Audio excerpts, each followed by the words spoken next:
Hey, welcome to the Early Morning Musician. This show is for artists committed to creating in the margins. Before their day jobs, after the kids are asleep. From the business trip or the basement. We get it, and we're going to share everything we've learned along the way. Welcome to The Early Morning Musician. Cringe Mountain Part 2! How's that for an intro? Is that cringy enough for you, Internet? The thing about being cringy is, all publicity is good publicity. So it's you find yourself teetering this line of like, I don't want to be cringy unless I can be cringy enough. like Jojo Siwa? Maybe. Maybe. I don't know. Boy, she did some cringy things, didn't she? For me, it was the fireball. Have you seen the video where she drinks the fireball at her concert? No. We didn't intro this video. We just went straight in. We did great. Guys, welcome back to part 2. We're talking about climbing Cringe Mountain. And we had so much to say we have so much experience. Listen. Climbing Cringe Mountain. I didn't just climb Cringe Mountain. I made it. I was born it. I was formed by it. I was formed by Cringe Mountain. Anyway, we had so much to say that we decided to have part 2. Or two parts, didn't it? This is not the podcast I expected to have a part 2 about. But you know what? It's important. It do be this way because, like we talked about, everyone has to climb Cringe Mountain, but we've got to figure out how to do it. How do you sustainably climb Cringe Mountain and not hate yourself in the process? Like, don't feel like a sellout and do it in a way where you can do it long term. Mm-hmm. How do you have long-term success? Because obviously you want to get over the hump of Cringe Mountain. How do we do this successfully? Yeah. Well, I've said on the podcast before, I think in the rejection episode, that when you have like neutral or silent feedback as an artist, it's hard enough. It is. So you've put this thing out there, you kind of announce to maybe your community, your friends, your family, like, hey, I made this thing. I built this house, if you will, and you unveil the thing, and then there's silence on the other side. It's perceived rejection. It's not like a negative voice. It's not like a cutting down remark, but it's just the quiet of like, the inferred. Right. We don't support this. And that's hard enough. But what if, somebody's listening and they actually do have like a negative voice or more than one negative voice in their life saying, this sucks, you're never gonna, blah, blah, blah. Yeah. This isn't who you are. This isn't you. That's kind of a big one, I think, for artists. Oh, yeah. Is that the people around them believe that they know the artist more than the artist maybe knows themselves. And feedback that I feel like I have often gotten, and maybe you have as well, over the course of like 20 years, is if I would experiment with something in art, the people who are around me would often say like, that doesn't sound like you. That's not. Oh, yeah. That's not you. And it wasn't until I was listening to like Florence Welch in like 2010, I was listening to an interview from her, and she said like, good singers can sing in 20 different ways. And it's a matter of picking which one. Just picking one. And I was like, it's not poser to have lots of different ways that you could do something or present yourself. And it's not bad to experiment with that. But anyway, point is, there are people who are out there saying negative things to artists. And what I think makes Cringe Mountain sustainable is positive community. And for every like silent perceived rejection or negative word that we probably have 20 more. Yeah. Positive. We have a lot of people being extremely kind. Ride or die friends. Yeah. And, you know, I've got a good friend who doesn't like listen to a lot of music, but every single time I'm out with this friend, she will like tell the waiter, like, hey, my friend's in a band. Have you heard their music? Let me pull it up for you. My favorite was when one of your other friends called this podcast the Sleepy Musician. I think that's hilarious. Was that the Sleepy Musician? Exactly. And we should have picked that name. And That's I love better that name. woman. She's great. Yeah, because it is the Sleepy Musician. Like, it is almost 11 o'clock, and I got home at 3 a.m. last night. Yeah, because you were at a concert. That's because I'm the Sleepy Musician. That's right, because we're the sleepiest musicians you We know. really are. Oh, but anyway, positive community. Like, if you don't have it, please find it before you give up. Like, please do yourself a favor and go out of your way to connect with other artists who know what this is like or something before you just throw this whole thing in the trash. Because I know from experience that someone telling you that you're not good is very compelling for like, okay, I'll just throw this whole thing in the trash right now. You know, like, thank you for telling me. Oh my gosh, I didn't realize I was bad. Thank you so much for telling me and saving me the embarrassment. I'll throw this in the trash. Don't worry about it. That's super tempting to do. Before you do that, there are 20 other people out there who would celebrate you in whatever phase of the process you're in. And there are even programs like groups, Facebook groups, memberships. Those memberships are powerful out there right now, where artists are getting together and sharing their releases with each other and receiving positive feedback. You know, artists don't really tear down other artists the way people who don't make stuff consistently. I've definitely noticed that. People who are like other people who are putting things out, when they see you putting things out, much more hesitant. They're to criticize it. Yeah, they won't criticize it as much. In fact, you'll find like they'll reach out and champion you, and it'll be someone who is actually maybe very close to you who isn't putting anything out that has the strongest criticism of your stuff. And I was the most snobby high school music snob. You were.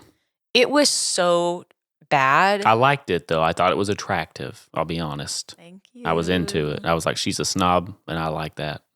And I was banking on that because problem was, it's only one of me. Yeah. I am paying your bills though. Right, but nobody. It's not cute. It's not cute long term. And no, it's like it's cute to like 21. Probably less now. Probably it's younger now. If I saw like a 20-year-old who was snobby, I'd be like, what a cute little 20-year-old. What a sweet little baby. What a small little cute baby. Okay. But then they turn 21 and I'm like, oh no. Oh no. Will someone please tell them? Someone please tell them. We hate them. The world hates them. No, I was the snobbiest about other people's art, other people's expression, other people's talent, other people's releases when I had written the least, sang the least, received the least amount of feedback, and had zero fans of what I did. Yep. And that was when I thought I knew the most. And when you put yourself out there and climb Cringe Mountain all the time, you lock eyes with other people who are climbing Cringe Mountain. It's because you realize that there's this other skill that is associated with art that you did not even know existed. And it's the skill of creating demand or building an audience. That's a skill. For sure. That most artists, when you start, you have no grid for that skill. You think making great art is equivalent to having a big following. Right. Wrong. No, that's so wrong. It's not. Has nothing. Those two things are not related in the least. Unforge. Yeah, for real. Do people say that? Unforge? I like it. That's so fetch. Listen, baby. We're 32, all right? Okay, go. It's a different skill. Building an audience is a totally different skill than being great at art. And you have to learn how to do both. Right. You can build an audience around eating a lot of food on camera in a really messy way. Absolutely. And I watch that. I love it when people do that. I love it. It's freaking because they awesome. have a skill of literally their only skill is building an audience. That's all they have to do. All you have to do is be able to eat in front of a camera and you can build an audience. Right, but there are such crazy things on the internet right now. Like music is so not that. Like I think there was a time when music was like the most shocking thing. You know, like when Ozzy Osbourne bit the head off that bat and squirted blood on the audience. It was just like, whoa. This is the craziest thing we've ever seen. Now we're just like, man, you can watch people do way weirder stuff than that on the internet. I mean, Ain't watching even close. people bite the head off a bat is like dime a dozen. That's lame, dude. Have you seen mukbang? We've literally watched people eat themselves to death. Oh. Literally to death. We've watched that. Oh, no. And that's just normal. That's our norm. But we're not promoting that. I'm not promoting it, but I'm just saying that crazy stuff is out there. So like your little indie pop song, it ain't going to break the internet. It's not going to. So the skill that you have to create is how to build an audience. And you have to learn how to do it. It's a totally different thing. And you got to climb Cringe Mountain. You got to trust the process that like the more I do this, the better I'm going to get at it. The more my audience is going to like know me and I'm going to know them. Like I'm going to actually know who they are and we're going to connect on an emotional level and we're going to do this in the long term. They're going to learn that they can trust me as someone who, you know, whatever value that you bring, you know, maybe you're teaching them a skill or maybe you're painting them a picture or giving them a song, whatever it is, it's all the same. You grow trust in that relationship and they know that they can come back to you time and time again and you're going to continually meet that need with something new. And you've got to learn how to do that with one person. You've got to learn how to do that with 10 people, 100, 1,000, 10,000. You got to build an audience. It's just a totally different skill. And I had no clue that it was a totally different skill. And that's stupid. I should have, but I didn't. You don't know what you don't know. But I do know that now. Yeah. And I think that's another reason why it's cringy is because the biggest people in music don't promote themselves in the same way that independent musicians do. They have people who do that for them. They do. But at the end of the day, they're writing the check. But it doesn't look like it on its face. It looks like the world around the artist is promoting the artist. Everyone loves the artist. Right. The truth is they have a team. They paid somebody, and they had a huge team of people, a record label. A launch team. A marketing team, a social media team. And they paid all these people to hype them up so that they can just walk around and look. Billboards. But as the independent artist, everyone sees you do it, and they know that you're doing it for yourself. You are the artist, and you are the marketing team. Right. And artists do not like being the marketing team. Negative. And I think that not only do they feel the comparison, like if I were a successful artist, it's art. Promoting yourself is already the difference between you and a successful artist. Yeah. It makes it visible. Like I'm not successful enough for somebody else to promote me. I have to do it. That's one reason it's cringy. But the other reason is we don't feel good at marketing. You know? Yeah. We love to sing, play, write. We don't feel good at making TikToks, you know? I remember when you were kind of like, we're going to have to start posting on TikTok, I really fought it tooth and nail. You did. I tried, you guys, to convince Ryan to put it in our budget to pay someone on Fiverr to, I don't even know how I thought that was going to happen. I don't know what you expected there either. I was dreaming big. She was dreaming about ways to not have to make. How much money do you think I make off of TikToks? I was trying to find any way possible for me to not have to create TikToks because I knew that I was not good at it and I knew that there was going to be a public learning curve. And I was going to have to, like anything else, get better at this in public. But the thing is now I like it. I think it's pretty fun. Like now that I kind of understand how to edit video, that for me was the big hurdle. It was like a technical hurdle. I was like, man, I got to learn how to edit video. I got to learn how to like the first. If y'all could see the first episode of this show that we shot, like it did not look like this. It looked not that this looks amazing, but this looks 8,000 times better than what we actually shot as the very first episode. I was wearing green pants and I looked like I had red hair. I just had no clue how to make the camera like work. I had no clue. And now that I understand, it's like, it's great. Like it's kind of fun. you know? Yeah, Like this this is is fun. easy. This is This like is easy. fun. And once the TikToks, like once you have the idea, like they're pretty easy too. It's not difficult. And we have a girl who helps us do TikToks some too. And We do she's great. have somebody who helps us, which is amazing. She's 25, so she gets it. She gets it a little more than we do. She gets it more than we do. But once you get the skill set, then it's kind of fun. But in the beginning, it's like you just do everything you can to not have to learn how to do that. Anything to not have to do that. Right. And you people do a lot of mental gymnastics Mm-hmm. to convince themselves that they shouldn't have to. Right. You know? And I probably would be that person if Ryan wasn't here to snap me back to reality when I'm trying to escape and disassociate from stuff Yeah. I don't want to do. When I see artists complain about it on TikTok, like that is something that I see a lot of artists do on TikTok. Is they like, they're posting, I gotta get on here and post a bunch of social media content. My label's making somebody me- listen to my song. My label's making me do this, and I'm like, don't. Like if you don't want to do it, please stop. Like I could use less competition. All right, more competition's not helping me. But like, just stop. Stop complaining. Like either you want this or you don't want this, and that's all that can be said. Either you want to do this or you don't want to do this, because the whole world is not going to change because of your opinion. All you can do is figure out what it takes to do it and do it. That's it. There's nothing else. No one's coming to save you. No one's going to come pluck you out. Someone's going to notice you once you have a significant following and you're good at what you're doing. And you've learned not only how to make amazing art, but you've learned the skill of building an audience. Building a community. And once you do that, then someone's going to come along and they're going to want to help you. But you're going to already know how to do it at that point. So then it's all about what value does the record label bring, or what value does this marketing team bring, or whatever your deal is. Maybe it's a publishing deal that you get, whatever.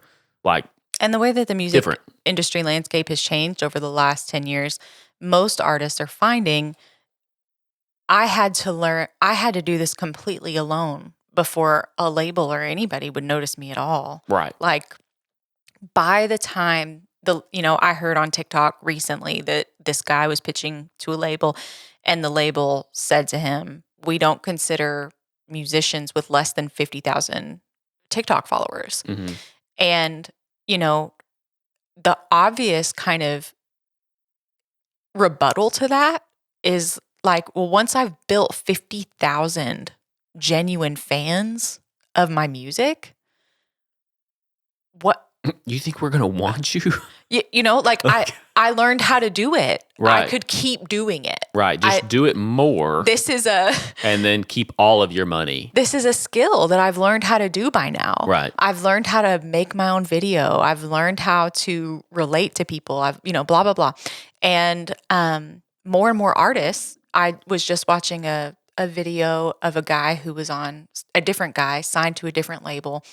And his dream was being signed to a label for most of his life. But then once he got there, he was like, they're not doing as much for me as I thought they would. Yeah. And I am actually going to ask to get out of my contract because I know I can do all of this independently because I did before, and not give away a huge chunk of my money for it. Mm-hmm. So climbing Cringe Mountain is the only way. We keep saying that, but there's lots of ways to say that. Yeah. And there are one thing I was saying about like the mental gymnastics that people try to do to get out of cringe. I think that artists think thoughts that sound like what they think other people are thinking, but they play them like they themselves are thinking it. Give me an example of that. Yeah, so like we've already said that artists are afraid that other people will think that they are self-absorbed, delulu Lame divas. Lame. When I, from experience, and was looking at, I'm going to have to make TikToks on a regular basis and post them every day. My inner voice said to me, no, that's for self-absorbed delulu divas. Mm-hmm. I said the thing that I was afraid other people were going to say. Yeah. those kind of mental gymnastics, Mhm. like, no, I actually believe that this is dumb. I believe this is Right. unnecessary. You put yourself above it. Like, Yeah. I'm above that. Right. And really what it is it's a mechanism to not be vulnerable. It's like, I'm going to create this mechanism so that I don't have to be vulnerable. I'm safe from anyone having a bad opinion of me. Yeah. So like you protect yourself. And really what you just did is you just threw the brakes on your career. You just threw the brakes on it because no one's going to even know that you exist. Yeah. And then there is the very real resistance that I've heard other artists tell me that they experience before they go to do something hard in music is they experience this like, why? This like existential, what is any of this for? Right. Why would I fight to be successful? Why What would does it I even mean? fight to be successful? What is success? Why should anyone? Right. And the artist, the deep thinking artist can go from like, I want to put my music out there, this like really human, connection driven, like I want to do what I love as a career, normal thought. And not that the other thoughts aren't normal, but just mentally cartwheel Yeah. into what even is the meaning of life? Right. Maybe I shouldn't. And yeah, and it's all just backing away from vulnerability. And it does not get you closer. No. In my experience, because I did that all through my 20s. Oh yeah. I was doing, why do I do anything? Right. And what is my motive? And is my motive good? And what if my motive is not good enough? Yeah.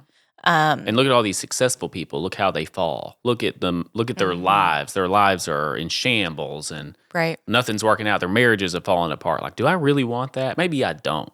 Maybe I don't actually want this. Maybe to want it is wrong. Wrong. Right. There's this kind of like maybe moral component to wanting something. Mm-hmm. And like you said, there is a kind of like detachment from your actual like child in there, your actual like DNA in there. I went through a huge process with this, and where I arrived at is different from where other people arrive. But where we arrived at is like, this is our little inner blueprint. Mm-hmm. This is really what we were made to do. This is what we've wanted all of our lives. This is one of the most human things about us. I have a daughter and she loves to dance. Yeah. And I would never look at her at any age and be like, why do you want to dance in front of people? Like, what's your motive? And what if you were successful at that and you got arrogant and then your life fell apart? Like at no point would I throw cold water on her pure childlike DNA, her blueprint. She came out of the womb dancing. We have these videos of her like twerking a little bit when she was crawling. We do. She was super cute. She was always like, it's just who she was. And our son has like a little inner blueprint. He is all about transportation, like vehicles. Homie wants to move. He wants to be on a mower. And like, if he grows up and he works on cars, I will be like, that was your blueprint all along. And I think that for everybody, there is a little bit of that, a little bit of this like creation thing inside of them, this blueprint inside of them. And when you existentialize your inner child, and really put them through the ringer all the time of, why do you want that? Why are you doing that? Slap your hand. You're probably wanting that it's probably wrong. There's really no way that you could do this and it be right. Yeah. There's really no way you could do what you love and it be pure. Your inner child becomes so like locked up in there. There is no creativity in that. Yeah. There is no self-expression in that, It's difficult to write or create from that space.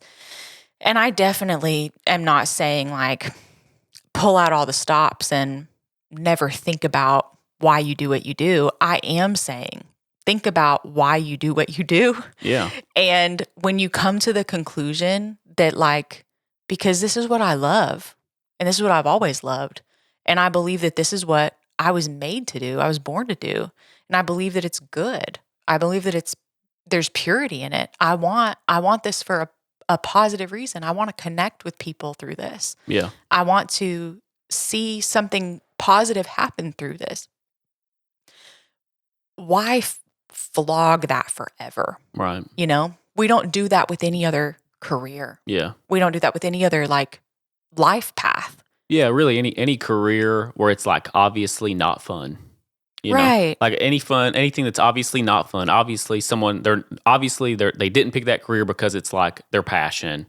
We literally would say nothing to them about like, are you sure you want to do that with your life? Like, no, like that's normal. Like, that's normal to do what you don't want to do. And it's like, them's the breaks. them's the breaks. Guys, life is short. It's super short. Yeah. And you're living one time, and you don't want to give the whole thing away to someone else. That's the big thing for me is I don't want to give the whole thing away to some random company to be a cog in a multi-billion-dollar company that's, doing whatever. And I'm just some rando number out there selling their product, trying to make as much money as I can scratch together so that I can retire at 60 and, like find what you love. Yeah. And pursue it in a smart way, pursue it in a sustainable way. We had a whole episode about, pursuing art sustainably. But find what you love to do and find a way to do it that generates money and use the internet and climb Cringe Mountain. It's not as bad as you think. We'll be there when you get there. We can talk about Cringe Mountain together. You might pass us on the way up. You might. I feel like we threw up a freaking tent and we built a fire and we're just hanging out. We're just camping. We're camping. We don't want to get to the top too fast. It's all about the ride, It's about the journey. If you get there too quick, you won't really get the experience. Well, thank you guys for tuning in. I know we drug this down to 2 episodes, but like we just had a lot to say and it was a fun one. So thanks for tuning in. We love you guys and we will see you next time. Bye. Oh, hey, like and subscribe if you like this. Yeah, do that. That wasn't cringy, so do that. Okay, Bye.